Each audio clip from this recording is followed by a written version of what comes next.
Good morning. This is Gary with Gary Bontrager Consulting. I'm excited today to make an announcement and to introduce Heather Molyneux to all of you.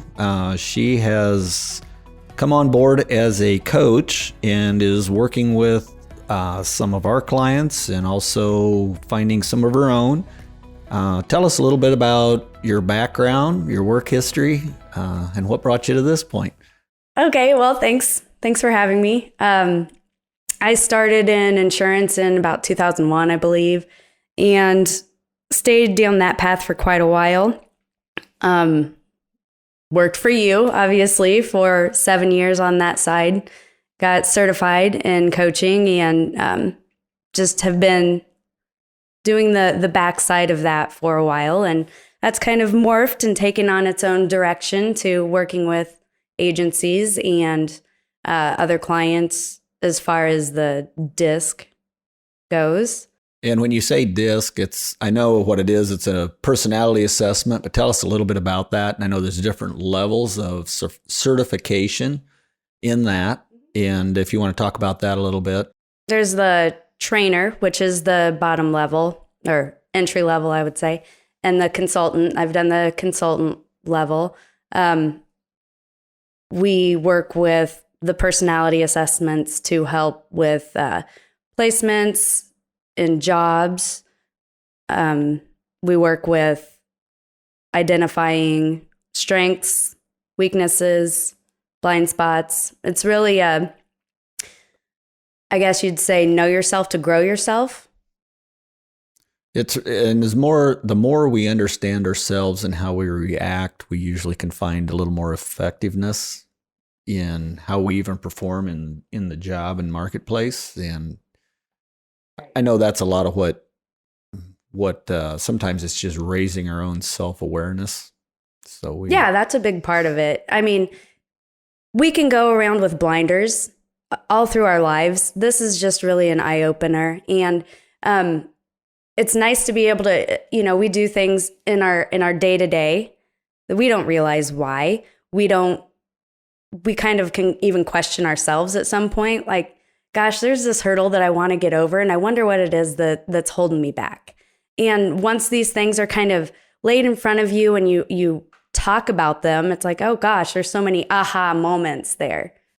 Interesting. I know a lot of the different folks that you do this with, you've done it for anything from like church groups, whether it be like a Bible study class, or you go into businesses, I know, and sometimes it's just individuals. I guess it's interesting to me how often folks will take those and they're looking at you like, how did you know all that about me? Talk about that a little bit. Right. Well, there's one of the big things that comes out of this is how to communicate with others, knowing yourself, knowing what style you are, and how to effectively communicate with a different style. So there might be someone in, let's say, your church group, your organization, that maybe has come off cold to you. They are very, this is what I want done. Just do it.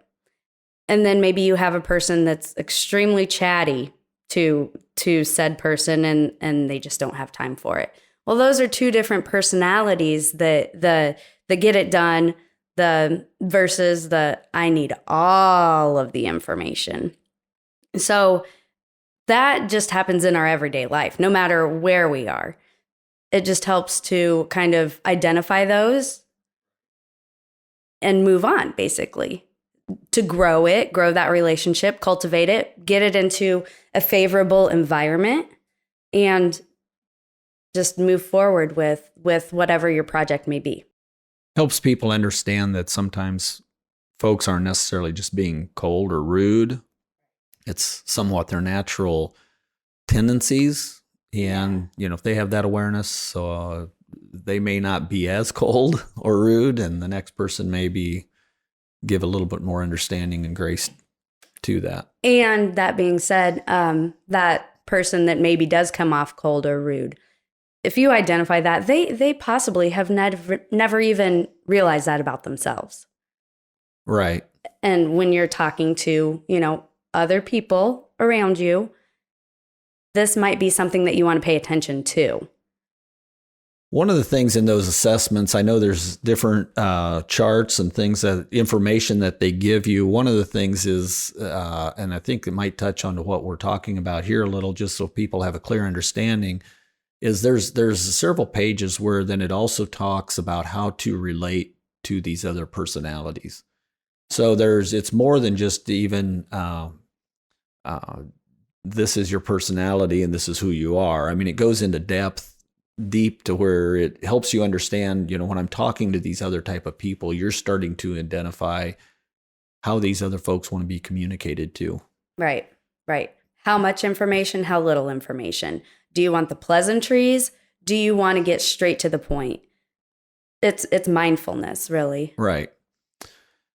Another thing that I know you've gotten into a little bit more so is team building in an office, like with office settings, and just trying to bring, it might even be where there's multiple offices or departments, but you'll work with those, try to just help them raise awareness to become more effective, maybe understand the leadership processes.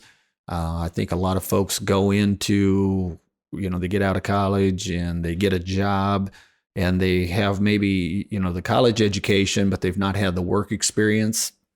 And then when we start playing with all these personalities, they don't understand why their boss is so demanding when really the boss is just, they're not going to change. They can go to another place. It could be very similar, but it's just what are their expectations, and you can kind of help them manage those.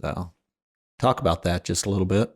Sure. With managing expectations, you really need to figure out what what a clear path is. And a lot of times you need to sit down with the team in general.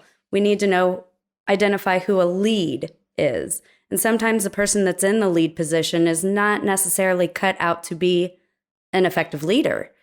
And those things do show up. There are certain patterns on these graphs that, let's say, a person is not good at decision making. Their D, if you will, is very low.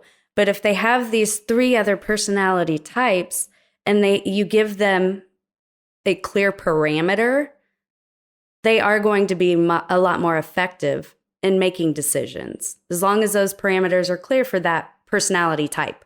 So getting the group together, letting them identify how to be effective, letting them identify what their particular set of strengths are, and as well as their weaknesses or their blind spots, is going to give the whole team a clearer picture of how to proceed.